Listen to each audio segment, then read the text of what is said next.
Sa pagdating ng ating biyahero sa pinakamataas na lugar sa pagitan ng Nueva Ecija at Nueva Vizcaya, siya'y nakiramdam, nagmasid, tumanaw sa malayo at nag-isip. Batid niya ang tungkol sa magagandang tanawin na kanyang makikita rito.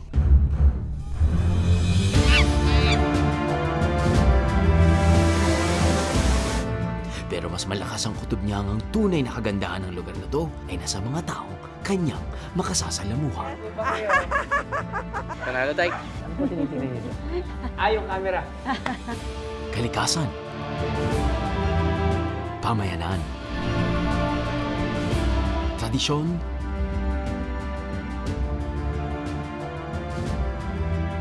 at ang mga tao.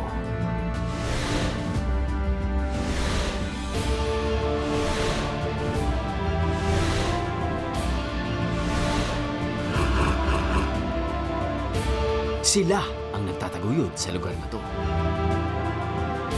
Sila ang tunay na mga biyahero. Ano? Sama ka sa biyahe ko?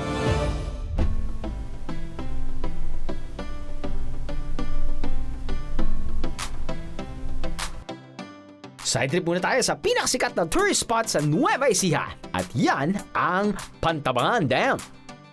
Ito ay maituturing na isa sa pinakamalaking dam dito sa Asia noong 1970 at magpahanggang sa ngayon na isa ito sa pinakamalaking dam dito sa Pilipinas.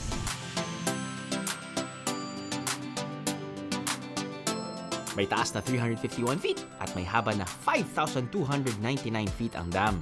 At kaya raw nito ang intensity 10 na lindol. Tibay! Kaya nitong mag-impok ng 3 billion cubic meters o mga 3 trilyon na litro ng tubig. Kaya multi-purpose daw ang dam na to.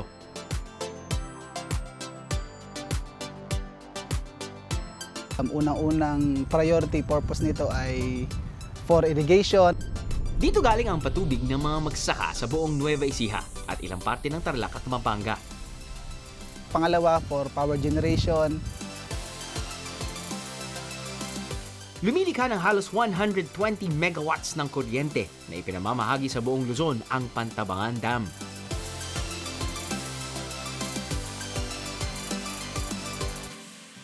Pangatlo, for flood control. Pang-apat, for industrial and domestic water supply. Panglima, may provision ito for ecotourism. Maliban sa picture taking sa dam, maaari ring masubukan ng ilang water activity sa Pantabangan Lake.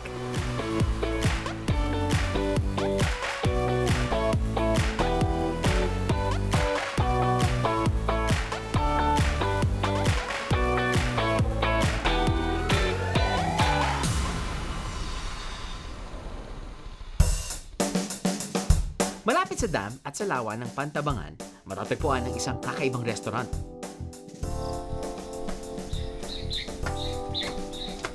Oo po. Tita Ems, kamusta po? Fine, sir.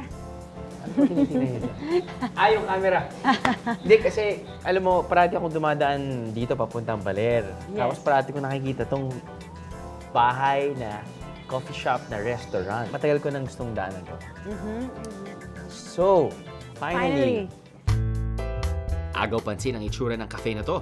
Gawa sa kahoy, brick at glass. Parang isang modern log cabin.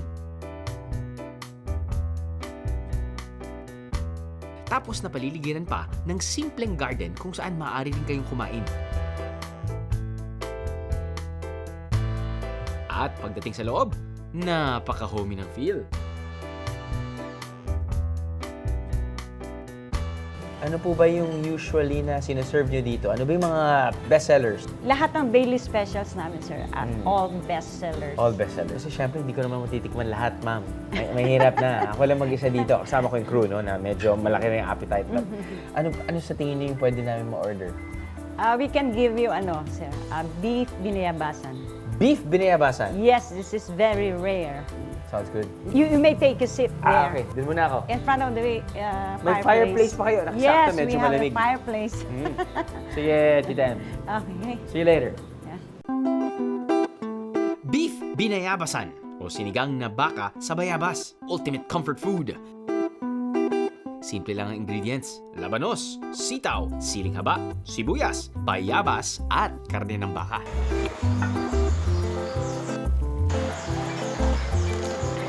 Pakukulaan ang karne hanggang lumambot at saka ihahalo ang ibang sangkap.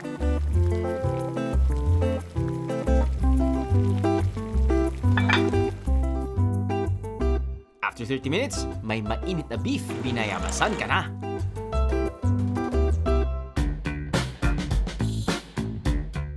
Feeling ko parang nasa bahay nyo lang ako. Oh, bahay talaga, sir. Serve lang kayo ng Yes, sir. lutong bahay. You are my pamangkin. Ay, yun. I think bahay nyo lang naman yata to. No. I have designed it. It's a house. A house where people can eat, where they can feel they're like going home in their own houses. That's what I concepted before. Kasi pagka nasa restaurant na, parang yung kilos mo controlled. Stiff. I don't like that. Kailangan medyo I want free. casual, May laid casual, back. yes. Saan ho kayo nakatira? Up there. So dito lang po. It's pretty much the same lot. Yes. Ah. And you may taste now the braised beef Braised beef? in guava broth. Oh, okay. Sa atin, it's beef binayabasan. Beef binayabas.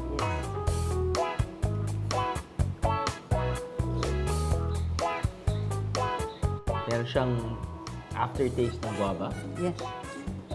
At ano siya on the salty side but not too salty. Yung, alam mong, masarap higupin lang. Lalo na ngayon umulan. Yes. Actually, ngayon ko lang ito natikman. Bihira kasi talaga yan. Oo parang siyang, I guess yung pinaka malapit na sa lasa niya ay bulalo, nilaga, yung Yeah, yes, ganon, yes. ganon. Pero may hint talaga ng guava.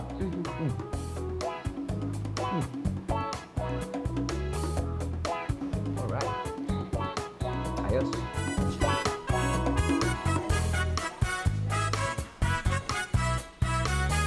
Bihira man ang gumagawa ng putaking ito dahil kay Tita Emmy, nakikilalang muli ang beef binayabasan dito sa Nueva Ecija. Winner ka, Tita Ems! At kung bitin pa kayo dyan, may iba pa silang bestsellers na maaari niyong tikman. Huhuy! Happy Tommy!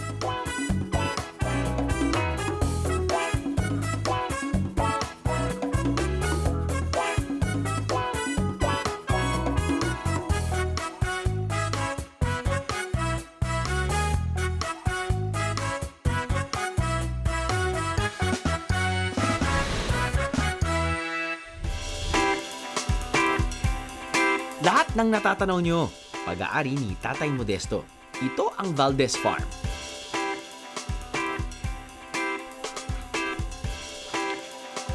Ano pong sakop na lupa niyo dito, Tay?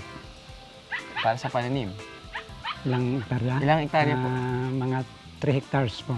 3 hectares. Meron tayong nadaanan ninyo sa baba. Opo. Nag-umpisa doon. Tapos mula doon hanggang sa ibabaw. Meron pa sa ibabaw. Pinagkaloob ng Department of Environment and Natural Resources o DENR kay Tatay Modesto ang lupaing ito dahil sa programa ng Integrated Social Forestry o ISF. Sa ISF, binibigyan ng lupa ang ilang mga kainginero o forest occupant para mabigyan sila ng hanap buhay. Pero may isang kondisyon, kailangan nila itong pagyamanin. Acquire nyo ng 3 hektarya. Alam nyo na po kung ano yung itatanim nyo. Kasi itong lychee, may nagkaroon ako ng backyard.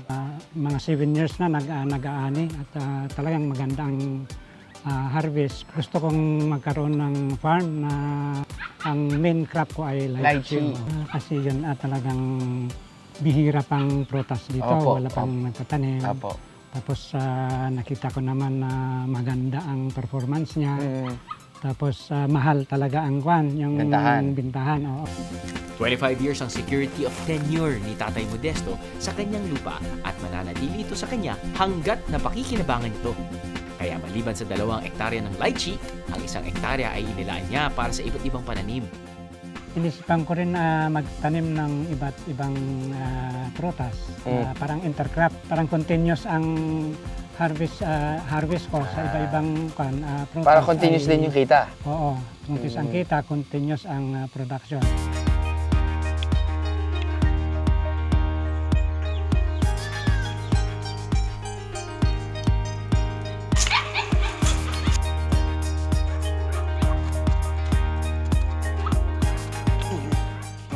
natin. Sige po.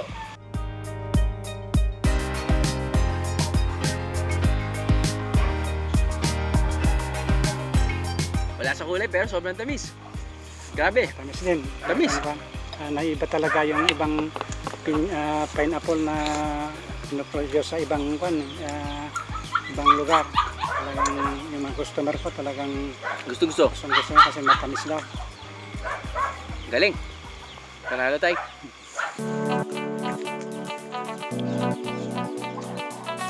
Ipinakita rin niya sa akin ang mga tanim niyang lemon, durian, papaya, kyesa, sili, mais, marang at saging.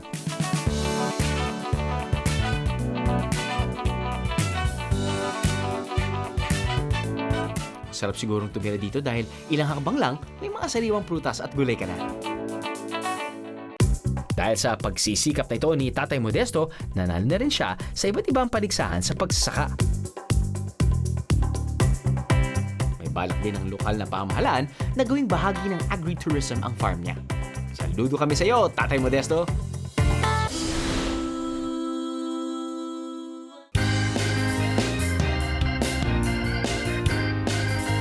Kilala rin sa Nueva Vizcaya ang Imugan Mountain Fresh Factory na gumagawa ng iba't ibang klase ng jam mula sa mga wild berries, mga halaman at prutas. Bali po yung factory namin nag-start noong 1977.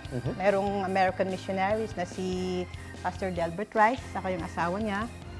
Nung nakita nilang maraming wild fruits sa aming area, so to provide income for the community members, nag-develop po sila ng mga recipes for our wild fruits. Mula noon, isa na ito sa pangunahing pinagkakakitaan ng imugan. Simpleng-simple lang ang proseso. Matapos mapitas ang halaman o prutas na iluluto para sa araw na yon, dadalhin na to sa factory. Binababa yung fruits sa washing area. Pag nahugasan po yung mga fruits, dun po yung area kung saan ni-slice. So bali po sir, dito namin niluluto ang mga jams and jellies namin. Usually, gano'ng katagal po? Hibiscus ngayon ang nakasalan. So it takes about 30 minutes po. 30 minutes.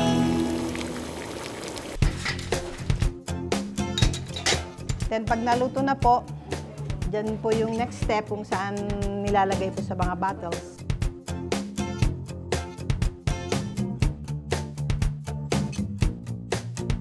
After that, lilipat na naman po dito, sir, for quality control, for labeling, For packaging. for packaging. Sino na po yung mga kliyente niyo? Before, Baguio, BSU. Then usually Manila po talaga yung ano namin. Price range namin, sir, lahat ng jellies namin is 85. Yung spreads and jams namin po ay 95. Hindi lang daw sa tinapay masarap ipares ang kanilang jams and jellies. Kahit sa nilagang kamote, bagay na bagay din to. Abay, panalo!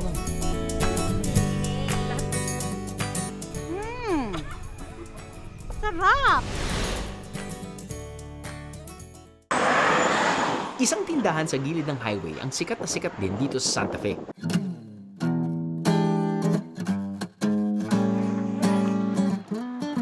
Hello po. Hello, good morning. Ang gwapo. Hello po, Nay. Ano po bang niluluto natin? Nagluluto kami ng kwan, ng yellow ginger. Yun, naamoy ko na. Yung turmeric, paborito ko po yan. Oo, yan. Ang bango. Juice ng yan ang produkto. Pero bago yan iluto, may ilang proseso munang pagdaraanan ang luyang dilaw. Yung iba kasi binabalatan nila. Opo. Pero sa amin hindi kasi yan ang sekretong talaga. Dapat Kasi- kasama sa balat yung Oo, ano. kasi yan Sustansya. yung sustansya tsaka talagang malaki ang binibigay na tulong sa atin sa health. Opo. Kaso na, ganyan ginagadgad namin. Hmm. Yan. Tsaka kakatasin. Once na ito ginadgad mo Opo. at piniga, kailangan within 24 hours maluto lahat. Pag kinabukasan, Wala na.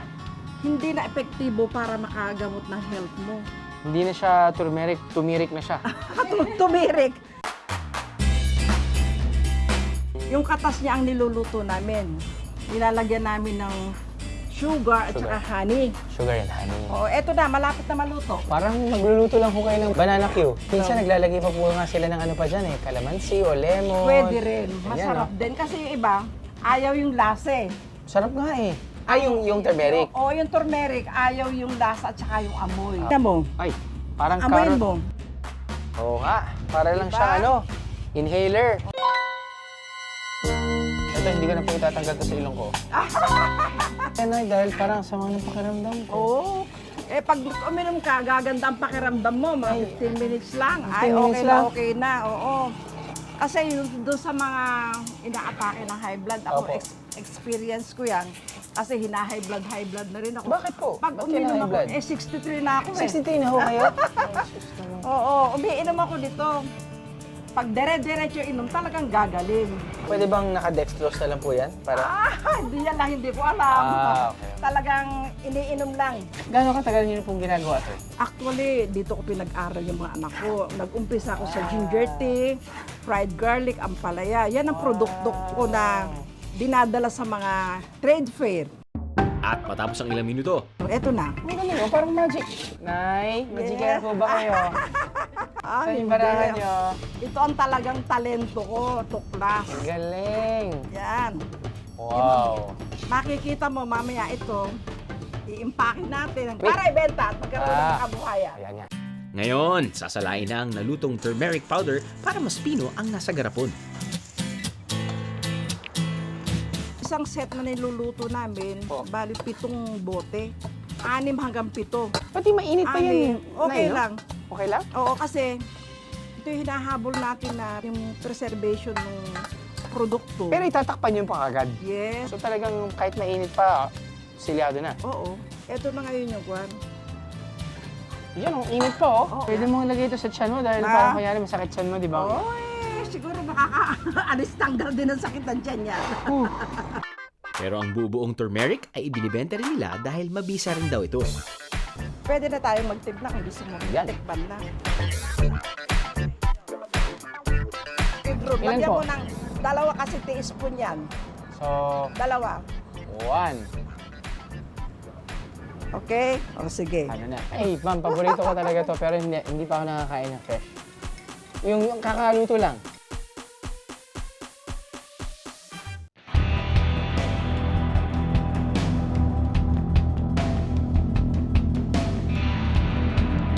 Lagyan natin ng konting ginger. Konti lang po. Oo. Kasi ang ginger gamot sa malat, ubo, arthritis. Doon sa mga old age the best din yan.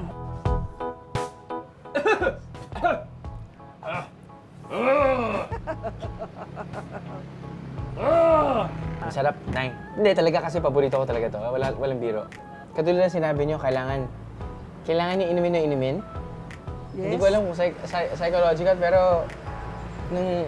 nung medyo nararamdaman ko magkakasakit na ako, medyo sama ng pakiramdam ko, Oo. naglalagay talaga ako ng Turmeric. turmeric. Tapos maglalagay din ako ng calamansi o lemon Yes. and oo. honey. Oo. Nakakatulong talaga. Opo.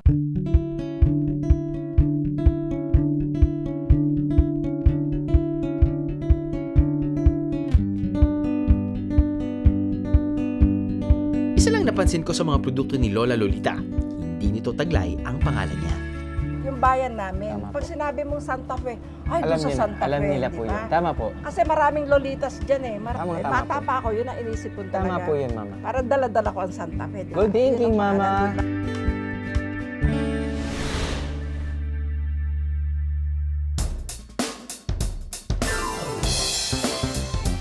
Bago natin marating ang kabilang probinsya, madadaanan ng isa sa pinakasikat na marker dito sa boundary ng Nueva Vizcaya at Nueva Ecija, ang Dalton Pass.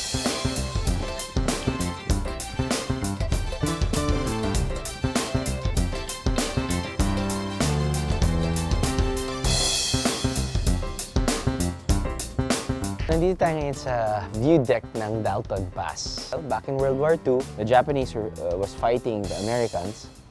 Nangyari ang isa sa pinakamadugong labanan noong World War II dito sa Dalton o Balete Pass dahil ito lang ang daan na nag-uugnay sa Pampanga at Cagayan Valley. Ayaw itong isuko ng mga Hapon na pinamumunuan noon ni General Yamashita. This has a good vantage point. And General Dalton was killed in battle here in Balete Pass. To commemorate his death and bravery, ginawa na nilang Dalton Pass.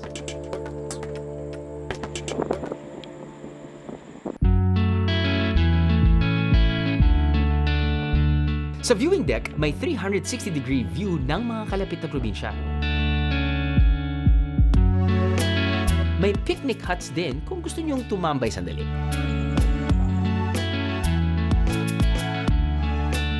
May zipline pa. May ilang shrine din para sa mga sundalong nasawi sa digmaan.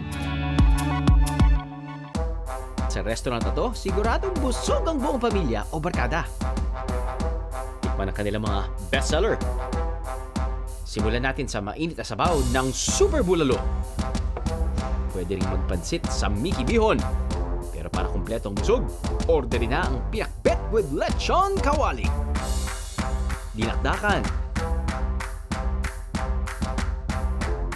Fried soy garlic chicken. Crispy pata. At kasama ang Yang Chow fried rice. Kaya sugod mga bihero!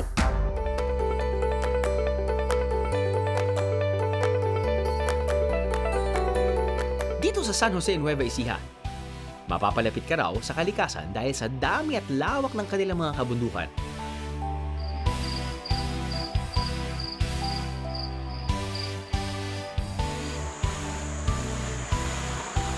Ito pong Tayabo Nature Park, kaya po sa tinawag noon na Campo 4 dahil ito po ay naging lugar kung saan nagkuta ang mga Hapon.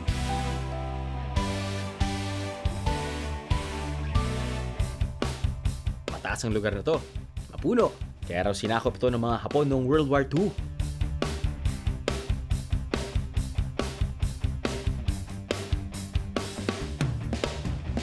Ngayon, isa na itong parke na may palaruan, swimming pool at mga kubo.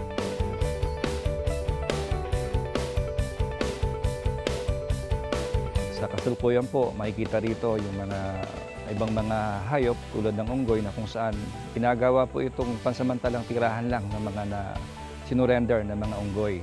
At pagka ito po ay magagaling na, pinapawalan din po natin sa ating kabundukan. Meron din po rito na tinatawag na kaming 100 step.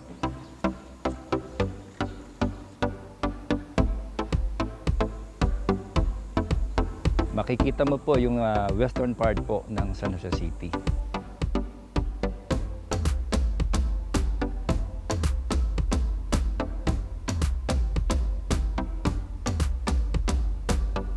Sa ngayon, parking fee lang ang sinisigil ng parke para sa mga sasakyan na dala ng mga bisita.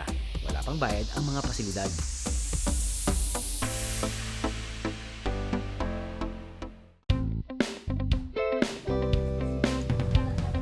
Wala ring bayad kung gusto nyong akyatin ng isa sa pinakamataas na bundok dito sa Nueva Ecija, ang Mount 387. Kailangan lang makipag-ugnayan sa grupong Kapungkan o Kalinga sa kalikasan ng Pungkan para kayo ay magabayan. Hindi na kailangan magbayad para may guide sa pag-akyat ng bundok na to. Magbitbit lang ng seedling para itanim sa taas ng bundok. Yan na ang guide fee, biyaheros! Ito naman po ang mga punong kahoy na malalaki. Itong mga mahogani, nara. Ito po ang mga tinatanim po sa bundok natin. Ito po naman kape, yan ang isinisingit natin sa mga nalililiman. Kasi po yan ang hobby ng kape, yung nalililimang po. Kailangan medyo salilin. Ito po mahogani, ito po malalaking kahoy. Dito po tayo kumukuha ng itinatanim natin. Dito tayo sa mas malalaki. Kasi ito, hindi pa masyadong plantable. Mga plantable po ito, matigas na yung tangkay niya, yung okay. matatag na siya. Medyo nakatayo na siya ng Hindi katulad nun na bata pa. Kasi habang tumatanda ang punla natin, lalong matatag sa bundok. Sige po, magdala na lang po tayo. 1. Okay na po ito. Okay po.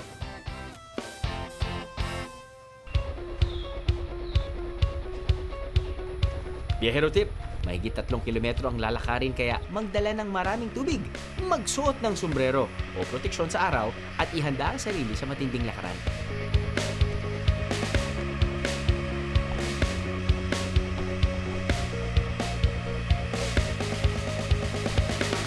Pero huwag mag-alala biheros, may mga lugar naman na pwedeng pagpahingahan kung pagod na kayo. So ito po siguro wala pa tayo sa kalahati. Wala pa tayo sa kalahati.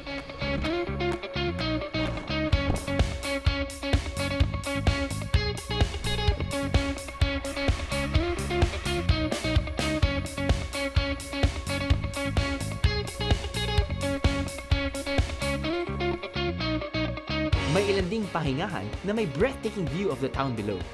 Kaya habang nagpapahinga, take those selfies!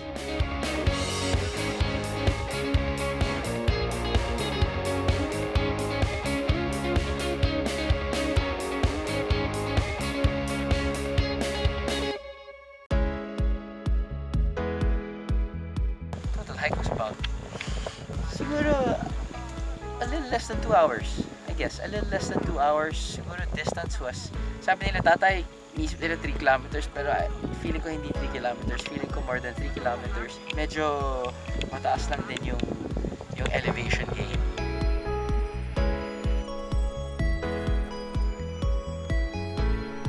Pagdating sa taas, agad naming itinanim ang aming mga dalang seedling.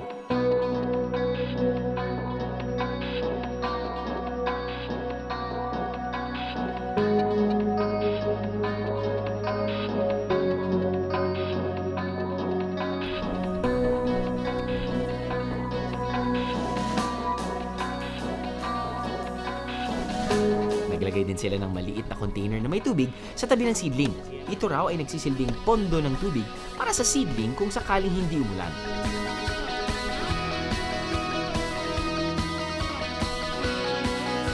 Dahil bihira lang may umaakyat sa Mount 387, hindi pa gaanong natataniman ang malaking parte ng bundok.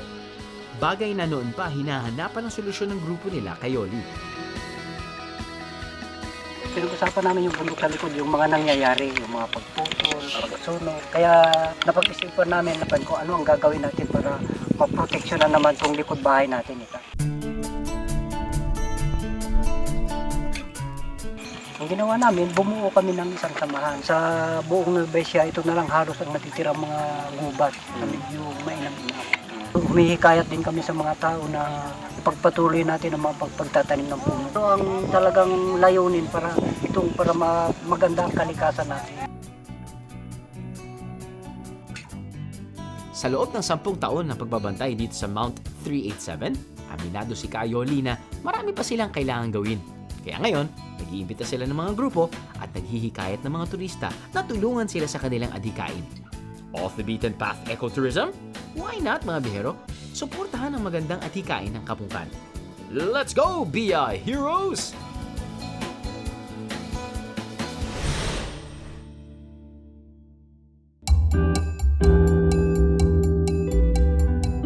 Maya-maya pa, nagsimula nang bumaba ang aming grupo. May talon daw na naghihintay sa amin.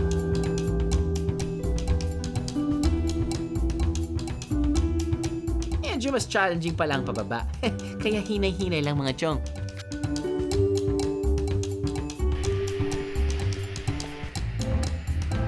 Matapos ang kalahating oras, natanaw ko na rin ang talon.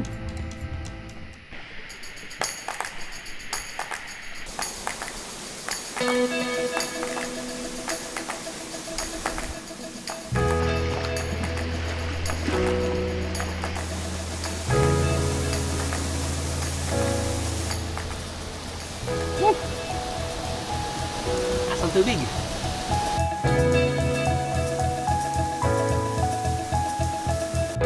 Natapos ang mahigit 2 oras na lakaran sa Mount 387. Ako talagang napakasarap magbabad dito sa Aloha Falls. Tanggal ang init sa katawan.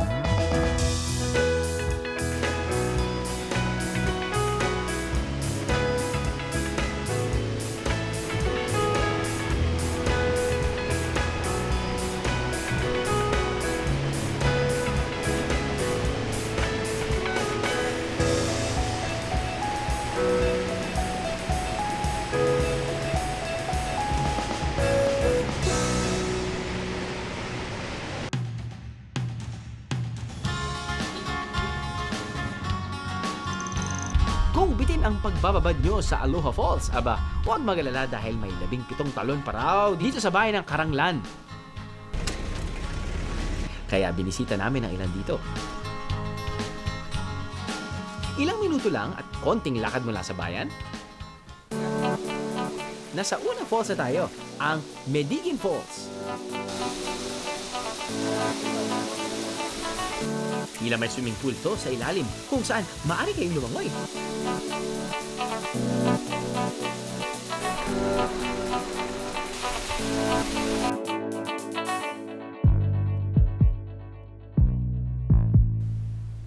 Mapapasabak na naman kayo sa matinding lakaran para mapuntahan ang susunod na falls.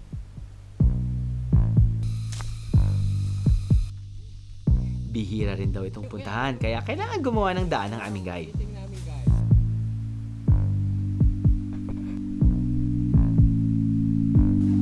Maya-maya pa ay may tubig na kaming nakita.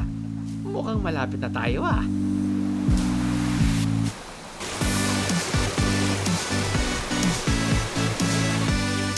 Welcome to Basque Falls! Ang Basque Falls ay bahagi ng 5 tier or hanay ng mga talon.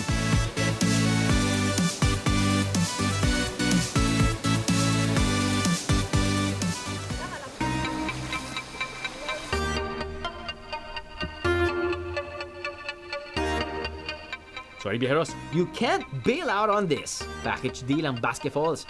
If you want to see one, you have to visit them all.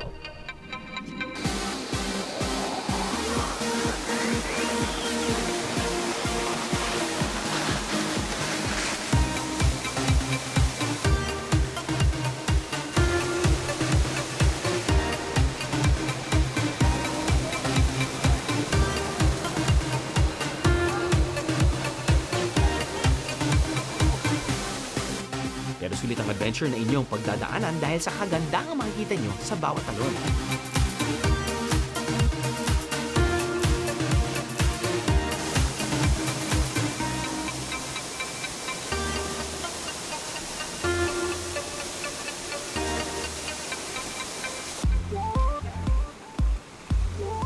At matapos kayong pagpawisan sa bawat lakad,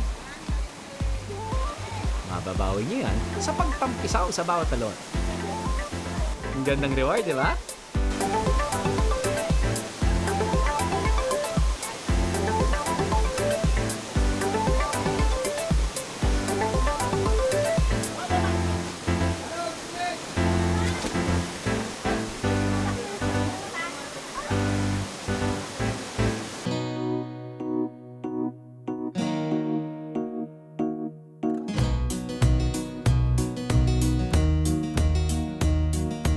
Kung hindi kayo adventurous type, dito na lang kayo sa Rose Farm ng Karanglan.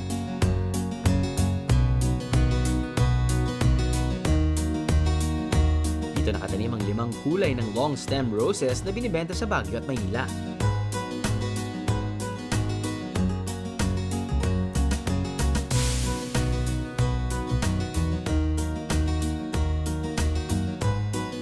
Kapag off-season, maaaring bumili ng pang-souvenir.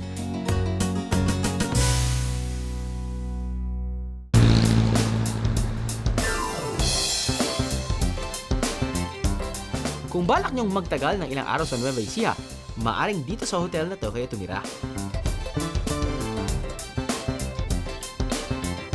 They have affordable rooms, a swimming pool, space for events or special occasions.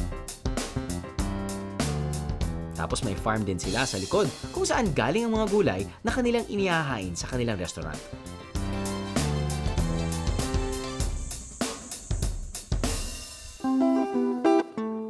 Siguradong fresh na fresh at masarap ang kanilang vegetable salad.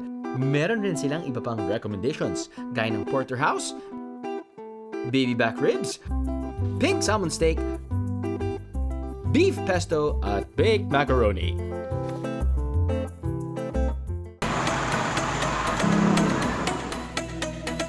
Para hindi nyo malimutan ang inyong pagbisita sa Nueva Ecija, dumaan sa kanilang pasalubong center. Dito, may handicrafts,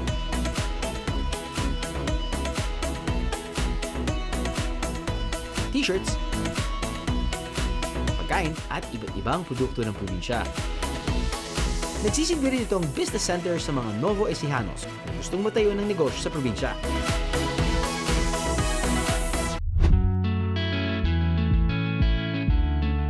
Sila ang mga taong kadalasan nating nakakasalamuha sa ating mga biyahe.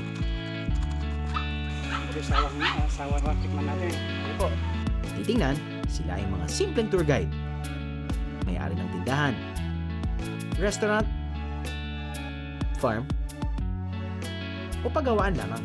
Pero kung sila ay mas kikilalanin, matutuklasan nyo na ang kanilang mga tunay na adhikain para sa kanilang probinsya ay talaga namang kahanga-hanga. Sila ang mga makabagong Bia Hero. And I salute you, Bia Heroes!